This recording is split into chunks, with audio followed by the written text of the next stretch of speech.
So this was the ECG when the patient presented with a sudden onset palpitation. You can see it's a LBB morphology tachycardia with right axis, and there is a marked AV dissociation. You can see the P wave is just walking through. So it was a ventricular tachycardia. The IV amiodarone bolus was given. Patient of hemodynamically stable. Sinus rhythm was restored. So patient was started with treatment accordingly. The echo suggested of dilated cardiomyopathy with LV dysfunction. The angiogram was done, which was normal. The cardiac MRI suggested that biventricular inflammatory cardiomyopathy with extensive fibrosis. There was a severe LV dysfunction, ejection fraction of 30%, and RV function of mildly impaired. We thought of viral etiology, might be myocarditis, started with beta blocker and oral amiodarone. But patient again developed a wide QRF tachycardia and patient of hemodynamically stable. But to be noted, this time it was not a LBB morphology like before, it was a RBB morphology. And it was a slow run of ventricular tachycardia with marked AV dissociation. IV lignocaine was used to revert the episode, but patient was in a repeated ventricular tachycardia. So electrical cardioversion was done with 100 joule diffuse shock. Patient was medically managed with propranolol and oral amiodarone was continued. And the diagnosis was made as acute myocarditis with a pleomorphic ventricular tachycardia with LV dysfunction. But as the patient was on amiodarone, there was a marked prolongation of the QT interval. So we have to stop the amiodarone. Patient had a recurrent slow ongoing ventricular tachycardia. So what to do? We tried for a ventricular overdrive pacing with the help of temporary pacing wire, but it didn't help us. We tried for a thoracic epidural anesthesia with the help of bupivacaine infusion, but both the attempts were futile. Further, severe sinus bradycardia was noted at the rate of 30 beats per minute, which was refractory to atropine. So we finally go ahead with the temporary atrial pacing by putting a catheter into the coronary sinus. The catheter ablation was considered in such a patient, but because of the multiple morphology, first being the LBB and second being the RBB, we thought it will be of poor efficacy. In the end, the patient went minimally invasive bilateral thoracic sympathectomy to decrease the sympathetic drive of the patient so that to control the ventricular tachycardia. In between, the VT was there, so diffuse shock were administered. Patient was finally started with tablet mexiletine followed by a very low dose of amiodarone, seeing the QT in mind, and over next 3 days, the VT become infrequent. And after 48 hours of a VT-free period, so when the VT storm was gone, the dual chamber ICD was inserted. Here we opted for a dual chamber because already the patient had a sinus bradycardia. With the atrial pacing at 70 beats per minute, with the optimal dose of amiodarone, beta blocker, and mexiletine, we continued, and patient of discharge in a stable condition. So this was a case of a ventricular storm, ventricular tachycardia storm. So what is exactly a VT storm? In a patient who doesn't have a ICD, that is implantable cardiac defibrillator, if you are seeing 2 or more hemodynamically stable ventricular tachycardia within the 24 hours, or the VT is recurring soon after or within the 5 minutes after the termination of another VT episode, then it's labeled as an electrical storm. Also, if there are sustained and non-sustained ventricular tachycardia resulting in a total number of ventricular ectopic beats more than sinus beat in 24 hours period, it is also labeled as an electrical storm. If the patient has an ICD, that is implantable cardiac defibrillator in situ, the accepted definition is electrical storm is 3 or more appropriate therapy for a ventricular tachycardia, whether it might with the help of anti-tachycardia pacing, that is ATP, or the shocks within 24 hours. There are some issues with this definition, but this is the most acceptable definition yet. So why electrical storm develops? Wherever there is a vulnerable anatomical substrate, whether the patient has an old myocardial infarction which led to the scarring, or the patient had some structural heart disease, or some triggered events are there with, like a VPC or electrolyte imbalance, such a thing will precipitate the electrical storm. One more patient, 35-year-old man with a cardiac sarcoid. Patient had a single chamber ICD in situ. This was an episode with a RBB morphology ventricular tachycardia, which was reverted. And the cardiac MRI suggestive of mid-myocardial late gadolinium enhancement, suggestive of sarcoid.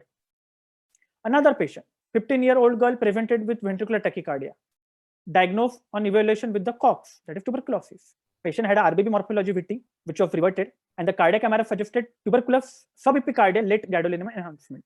So these are the reversible causes of the sustained VT, like a myocardial ischemia, granulomatous cardiomyopathy, like sarcoid, myocarditis, idiopathic monomorphic VT, VT because of any electrolyte disturbances, VF in a WPW patient, and medication-related proarrhythmia. The granular cardiac disease, which may occur in isolation, or they might be associated with a vaginal granulomatosis or SLE or eosinophilic granulomatosis, sarcoid, or tuberculosis. The common spectrum of cardiac involvement is usually a myocarditis, heart failure, whether it's a systolic or diastolic, some conduction defect, the conduction blockages are there, and arrhythmia, whether it's a bradycardia as well as a ventricular tachycardia. So how to approach such a patient? Just look for unexplained arrhythmia if it is there, other than any SVT or a fascicular VT or a AV block. Rule out the reversible causes or channelopathies. Go ahead with a bunch of investigation like echo, cardiac MRI, CT, and FDG PET. Depending upon that, if biopsy is needed, then go ahead for a biopsy followed by histopathology. And if there is evidence of granuloma, then if it's a caseating granuloma, then it's diagnosis for tuberculosis. You have to start off an AFB stain for negative, then sarcoid. This is a quite interesting patient. You have a 21-year-old male with a history of recurrent syncope since last 3 years. Complaint of palpitation and giddiness, even on mild exertion. But patient used to feel better on rest. No any diurnal variation, no fever, no pedal edema, no any family history of sudden cardiac death. That was a ECG of patient. So you can see the VPCs of two different morphology here. And at times patient used to be in the sinus rhythm. So what it could be? We thought it could be myocarditis, it could be a hypertrophic cardiomyopathy on loop. We did the echo was absolutely normal. We did the cardiac MRI, which was also normal. So now how to proceed in such a patient? We go ahead with the Holter. So the Holter showed there are multiple episodes of ventricular tachycardia and frequent monomorphic and even polymorphic VPC. The VPC burden was quite too much. We did a stress test. We can see the different morphology of the VPCs in the stress test, polymorphic VT. The sensitivity of a stress test is around 28 to 85%, while the genetic testing is one of the important in diagnosing the CPVT. So what exactly is this catecholuminergic polymorphic VT? Whenever it is diagnosed in presence of structurally normal heart, the patient has structurally normal heart, patient's ECG of normal, patient's cardiac MRI induce bidirectional VT or polymorphic VPCs in the patient age less than 40 years. The management includes beta blocker, verapamil, flecainide, ICD, and even sympathectomy. In this patient, after starting with the treatment, we go ahead with the left cardiac sympathetic denervation, because it is an effective antifibrillatory intervention for such a patient, which will help in reducing the about the sympathectomy, sympathetic chain, and the thoracoscopic sympathectomy. It can be left or bilateral, and quality of life is quite good. Another ECG. You can see a ventricular tachycardia. It's a LBB morphology with a superior axis, 2-3 AVFR positive. Not to worry about such a tachycardia, because these are the non-life threatening. This can be outflow from a right ventricular outflow tract, which are most common, around 80%, or from a left ventricular outflow tract. The other tachycardia, which are benign and not life threatening, are the idiopathic left ventricular VT, that is a fascicular VT, and VT arriving from mitral annulus, tricuspid annulus, papillary muscle, or epicardial. What is RVOT VT? The right ventricular outflow tract VT usually occurs in a young patient who have structures normal. Patient usually have an LBB with the right axis deviation. The episode usually precipitate with the exercise, and along with the beta blocker and calcium channel blocker, the RF ablation is the curative treatment. So this is one of the tracing taken while we do the RF ablation. So you can see a VT going on here, and after the ablation, the patient rhythm has been restored. The sinus rhythm has been restored. Again, an interesting ECG. So this is a fascicular VT. You can see a RBBB morphology with a left axis deviation. There is evidence of AV dissociation and a cap arrow. So what is fascicular VT? This also occurs in a normal heart, structurally and clinically normal. Young patient, usually RBB with a left axis deviation. These are also called as a verapamil sensitive ventricular tachycardia, because they are more sensitive to the calcium channel blocker, IV diltiazem or IV verapamil, and cured by RF ablation. Again, an example of a RBB with left axis fascicular VT is going on, and after RF ablation, the sinus rhythm has been restored. The last case, this patient I just came across a couple of days back. That of an 11-year-old male, things in last 8 days. The UFG was done outside, suggested of hepatosplenomegaly with purely fusion. No any episodes of fever. The echo was done, which suggests of global LV hypokinesia, severe LV dysfunction, ejection fraction around 15% only. Mild MR, mild TR, mild dilated LLV, and there was small LV apical clot. And that of the ECG of a patient. On the first look, it looks like a maxis, you can say, and there is a AV dissociation. After every second QRS, you can see a small P wave, like a 2:1 conduction. So it was a VT arising from the LV, and there was a retrograde 2:1 conduction. If it would have happened in a patient with a stud jump directly towards a fascicular VT, but seeing the background and this incessant episode, we thought of a fulminant myocarditis. Post amiodarone, the VT terminated, but you can see the prolonged QT interval. So we have to stop the amiodarone. Patient again went into incessant VT initially, failed to revert with IV lignocaine, IV beta blocker, even digoxin. If there was a severe LV dysfunction, we tried, but in the first option to us because of the prolonged QT, no DC cardioversion because of the presence of LV apical clot. Patient was being managed with digoxin, beta blocker, steroid, IV immunoglobulin was considered. in view of a myocarditis, LMWH, that is low molecular weight heparin, in view of the LV apical clot, and to treat a bit of failure, enalapril and milrinone. And finally, after the lignocaine infusion and after the oral medication, EP study in further meeting. So, seeing all the examples, the treatment of the ventricular tachycardia changes from patient to patient. Every patient is different. The approach to every patient is different. It can be a monomorphic VT, which can be sustained or non-sustained, that is less than 30 seconds. It can be incessant VT, as we saw, patient of myocarditis. It can be a polymorphic VT. It can be torsified depointive because of the prolonged QT, or it can be a bidirectional VT like a catecholinergic polymorphic VT we just saw. So most common cause for the ventricular tachycardia being a coronary artery disease, followed by cardiomyopathy, whether it's a dilated cardiomyopathy, arrhythmogenic cardiomyopathy, or like long QT, Brugada, early repolarization, and the CPVT, and then comes a very rare cause like a valvular heart disease. So why it happens? There are always a trigger, like some electrolyte imbalance is there, or some ischemia is there, volume overload, excess of alcohol leading to the alcoholic dilated cardiomyopathy, patient being non-compliant to the medication, psychological stress precipitating the episode, and some predisposing factors should be there in the back of the mind, the heart attack, poor LV function leading to a recurrent ventricular tachycardia, and patients like a CKD.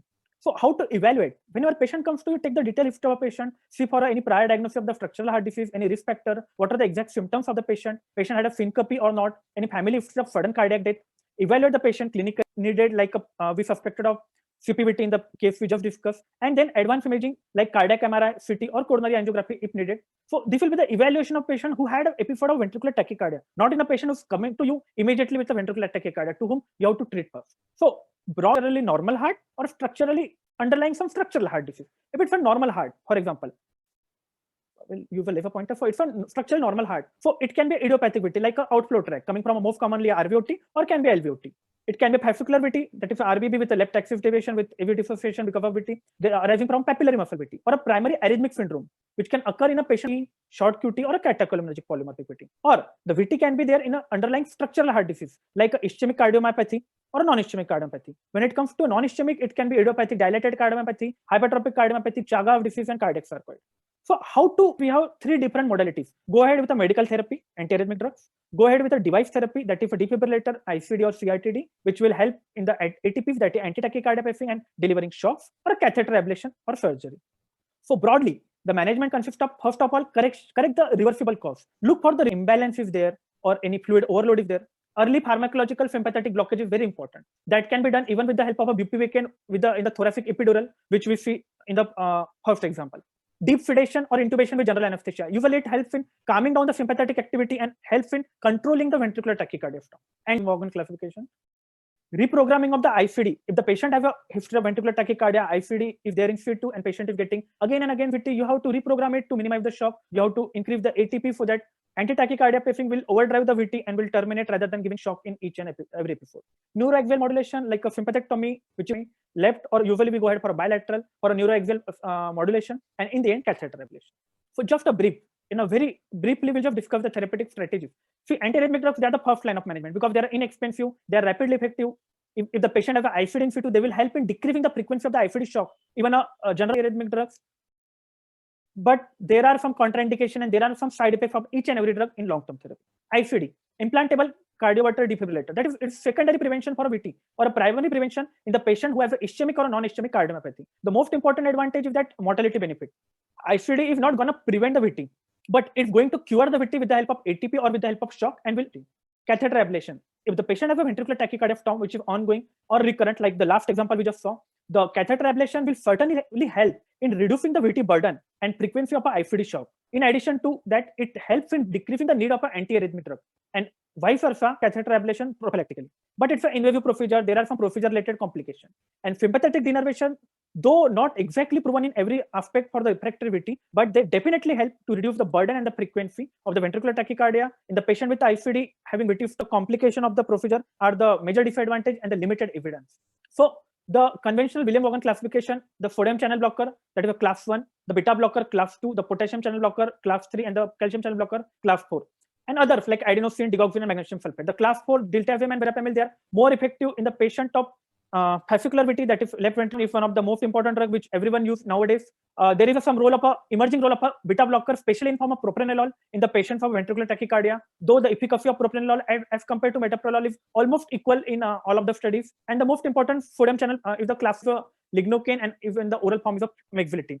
Flecainide in the sustained VT is used, but usually in the patient with a structurally normal heart having VT, we go ahead for flecainide. Procainamide is one of a very good drug for a VT, but unavailability in India is a major issue. So not to discuss each and every drug in detail, it will take a lot of hours. Like amiodarone, everyone knows the bolus of amiodarone of 300 milligram. If there is a pulse left, there are a drawback of amiodarone, like a hypertension, bradycardia, and for the long-term amiodarone taking patient, they might have a corneal microdeposit, thyroid-related issue, ataxia, photosensitivity, pneumonitis, and pulmonary fibrosis. Lignocaine, one of the safest drugs to be considered for the treatment of ventricular tachycardia. We usually use the drug in the form of bolus, that is 1 to 2 mg per kg bolus is given, followed by infusion. The most important on the any of the major interval, like amiodarone, is known to prolong the QT, known to prolong the QRF duration. AV nodal refractoriness, it prolongs, but there is no marked effect of the lignocaine on any of the interval, and especially on the QT. Irrespective of that, it usually shortens the QT, so it's a quite good drug. Metoprolol, as we discussed, the beta blocker, it's a beta 1 receptor acts, they are always a side effect. Meglitine, which is considered as an oral congener to the lignocaine, one of a very good drug. If the patient is responding to the IV lignocaine, then patient has to respond to a oral meglitine. That is the thing we usually follow. Sometimes lightheadedness and tremors are much common, but QT neutral or QT shortening is a very important effect for a meglitine. Procainamide, another good drug, but unavailability in India. Futalol, when we use the amiodarone in a patient, the amiodarone and futalol, because both tends to prolong the QTC. So again, the prolongation of the QTC might lead to a torsidoity point test. So we usually prefer the other beta blocker in addition to the amiodarone rather than futalol. As we discussed, meglitine, it is a US FDA approved for treatment of ventricular tachycardia. Even the drug controller government of India have ventricular arrhythmia even after MI and IHD, and it's useful for idiopathic arrhythmic effect. And the most important thing, which we already discussed, that minimal effect on electrophysiology, unlike the other drugs. So on SA node, it doesn't have any effect. On AV nodal refractory period, no effect. Majorly QRF duration, and most important, QT interval, because the drugs like amiodarone and futalol, they are known to prolong the QT interval after the QRF duration, but it doesn't have any effect on the QT. So such a kind of drugs are quite helpful for the patient. So meglitine, one of the most commonly used drugs, indicated in a sustained ventricular arrhythmia. Agent is of moderate potency only, but safety in QT prolongation, reversible and any non-lethal adverse effect, and safety in the LV dysfunction helps to keep it as a class 2 indication. And there is an add-on effect and a synergistic management of ventricular tachycardia is an individualized approach. You have to look if the patient is hemodynamically stable or unstable. If unstable, follow the ACLF guideline, go ahead for a direct DC cardioversion. But if the patient is stable, take the history in a brief, obviously, go ahead for an ECG, try to know what is the cause of the VT, if any structural heart disease there or not. If structural or not effective or not available, you can go ahead for drugs like amiodarone as a class 2B indication, procainamide being unavailable in India. If the VT terminates, then therapy-guided underlying treatment and followed by catheter ablation in the end. If it doesn't terminate, then again a cardioversion if indicated. But if patient doesn't have any structural heart disease, see the typical ECG pattern, whether it's a verapamil sensitive flow tract tachycardia, and accordingly go ahead for a treatment. If it is effective, then you have to go ahead for cardioversion, and if not, you can go ahead for a verapamil or a beta blocker like drugs and followed by catheter ablation. So the management of a VT involves a major modality of treatment like medical therapy, device therapy, and ablation. Treatment is always challenging, but needs to be individualized in each and every patient. The treatment protocol might change from one patient to another, as you see in a couple of examples what we discuss. In a structural heart disease or a high-risk polymorphic VT, ICD is always first-line therapy. You don't know whenever patient is going to get an episode of VT, and ICD can be life-saving in such a patient. And idiopathic VT and a very low-risk polymorphic ventricular tachycardia subgroup. And catheter ablation considered early for a patient with recurrent episodes, patients are symptomatic and of the idiopathic VT, and for even second-line therapy for VT due to structural heart disease. Thank you.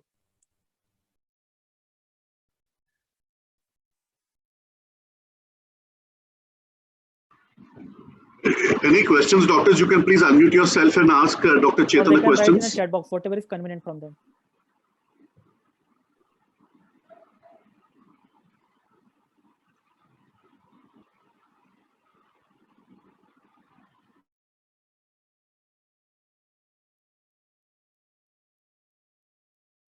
Mr. Vishal? Yes, doctor. Someone have just mentioned that please provide a recording on YouTube. I doubt. On YouTube. Have you recorded the thing? I don't know. No, doctor, because usually we do not record any of the sessions without. If they want a presentation, they can directly contact with me and I can share. Definitely, doctor. Because any of the doctors would like the presentation, they can get in touch with us with your email ID. Some of the cases which I directly deal with them directly. Some of the cases I have deal with them with my boss. So I doubt, but it can be helpful for the people. Surely. Because case discussion is always a good thing rather than just giving a monotonous lecture on how to treat the tachycardia. Right, doctor. Good evening, sir. Yes. Yeah, hi, good evening. Sir, I had one doubt. It's regarding DC cardioversion, whether in a VT patient or any any of the arrhythmias. Sir, when we read the mechanism of arrhythmias, it's exactly. So classically, we are taught that if patient is hemodynamically unstable, we go for a DC cardioversion. But sir, my doubt was if it's a re-entry mechanism, the DC cardioversion will break the cycle. But if it's the DC cardioversion will help or it will worsen the arrhythmia? It won't worsen for sure, but it might be helpful. And just normal what we usually is doing, that if the patient is hemodynamically stable, we can try for a IV lignocaine, and sometimes patient we try for a IV amiodarone. And if the patient is ventricular, the thinking of the mechanism, thinking of the cause of the VT, that is a secondary thing. You have to treat the patient first. Okay. So what doubt you have, it won't hamper or it won't be means it's okay. You can go ahead with a DC cardioversion in any form of the mechanism of ventricular tachycardia. So Dr. Mahesh Ahire has asked, please explain the different types of bidirectional VT. Dr. Mahesh, I suppose you are a cardiologist only, that you are directly asking bidirectional VT. I think for the crowd explaining the bidirectional, I request people to be mute so that I can talk. So the bidirectional VT usually we see in the patient of a catecholaminergic polymorphic VT, or a patient with a digoxin toxicity, or the third cause of bidirectional VT is iconite poisoning, what book have mentioned. So just to know, important concept is that it's a VT arising from two different locations. For example, one is arising from left anterior fascicle and one is arising from a left posterior fascicle. So usually it will have a RBB morphology. Like that only you have to tackle the bidirectional VT. The explanation more than that won't be a good for this type of crowd. How? One by one. I think a lot of questions are there. How common is the post-PTCA arrhythmia? Post-PTCA, if the patient is having the patient has a long-standing ischemic heart disease, or immediately after the post-angioplasty. So you can tackle such a kind of arrhythmia with the IV lignocaine followed by even the oral amiodarone, because the myocardium is irritable at that time. So this arrhythmia occurs and that will settle down. Not to worry about that. Even while doing the procedure, you will get such a kind of arrhythmia. If amiodarone safe in pregnancy, doctor actually have to avoid. Even if in the pregnancy, the most common arrhythmia which patient has are the atrial tachycardia or any kind of supraventricular tachycardia. Ventricular tachycardia are almost negligible in the patient with ANC, that is a pregnant patient. So in such a PET2 in the second and the third trimester, the first trimester of the pregnancy, we try to avoid as much of drug as possible, because that's the time for organogenesis. The organ development in the baby occurs at that time. So we have to avoid any of the drug. Forget amiodarone. We have to avoid every one of the third. We can go ahead with the drugs like a beta blocker, which are relatively safe, rather than amiodarone, which is as of now is contraindicated. I think the last question is a medical treatment of a torphed. Dr. Gopal, medical treatment, patient comes to you with torphed, shock the patient and see for a cause. Whenever it's a torphed, what is torphed? A simple torphed is a polymorphic ventricular tachycardia with prolonged QTC. So when treat the cause, whether it's a congenital QT syndrome, whether it's any drug-induced QT prolongation or anything like that. So you have to treat the cause and then you have to go ahead. Vishal? Yes, sir. Sanchita, I think from next time you have to record and put on YouTube, because a couple of people have already written and they messaged me separately that please provide the recording from next time. Pardon me? Yes, doctor, next time. Because I was also not aware, because I would have also recorded from my side. Right. That might be helpful for the people, but still they can contact me or mail me and I can forward the presentation if they want. Surely, doctor, any of the doctors would like to on to you, and then you can mail it to them directly. So I think we have covered the narrow QRF tachycardia, and along with the treatment, we have covered the wide QRF tachycardia, and especially in wide QRF, we have covered the treatment for a ventricular tachycardia. So I think the next two talks which I am planning, they might be helpful for the people. One will be the approach discussed in the one presentation, and in one presentation, couple of people have already told me that to discuss the ECG localization in the patient with acute ischemia. Whenever a patient comes to you with a FT elevated myocardial infarction, on the basis of the ECG, how to localize that, which artery is involved and how much extent it is involved. So I think post Diwali we can plan these two sessions. That will be good, because it's a good yes, doctor. So post Diwali, doctor, definitely we can plan around. We can plan. We'll plan it out. Don't worry. Okay. 20th or after 20th, doctor. Anytime we can plan. 19th, 20th, whatever is comfortable for you. Doctor, it will be a pleasure to have you. It takes me a lot of effort to prepare. Yes, doctor. There is one email ID which has come. I have already replied. I have already replied that I'm mentioning my email ID. They can mail me directly. So I'm just sharing my email ID, or you can share the email ID so that they can mail me directly and I can share with them. No issue with that. Will you please write down my email ID, or I should share? I will share. Wait. 1 second, sir. So we can mail it to Dr. Rathi. Okay. Sanchita, are you there? So yes, sir. I'll just do. Sanchita, just I'm unable to write down here. Just mention my email ID to everyone so that they can mail me. I can share individually. It's rathichetan@yahoo.com. RATHICHETAN@yahoo.com. They can just mail me. I will reply accordingly. No issue. I can share at least whatever material is from my side. I can share with them. I think we can have the discussion here. Is that okay? Okay, great. Yes, doctor. Then happy Diwali, everyone. Sir, could you please just Vishal and Sanchita? Yeah, pardon me. Yeah. Yeah. Could you repeat the email ID was Rathi Chetan? I have just mentioned to everyone in the chat box. Okay. So I have already mentioned in the chat box. They can mail me. And Dr. Ahir is Sir, asking could the you? next date of Okay. lecture. Yeah, pardon me. Sanjay, your voice is Doctor. breaking. Hello. Vishal, you there? Sanchita? Sir. We'll update you on the next dates of the next lecture, Surely. doctor. Next 2 lectures are fixed, and the topic I already told you that that's a good topic. So in short, we have covered the arrhythmia as a whole, narrow QRS, wide QRS, bradyarrhythmia, and especially the ECG localization. So 4th and 5th lecture are there on the cards. Let me start preparing for the lecture. Definitely, Vishal, Sanchita, and the team will let you know about the dates. Okay?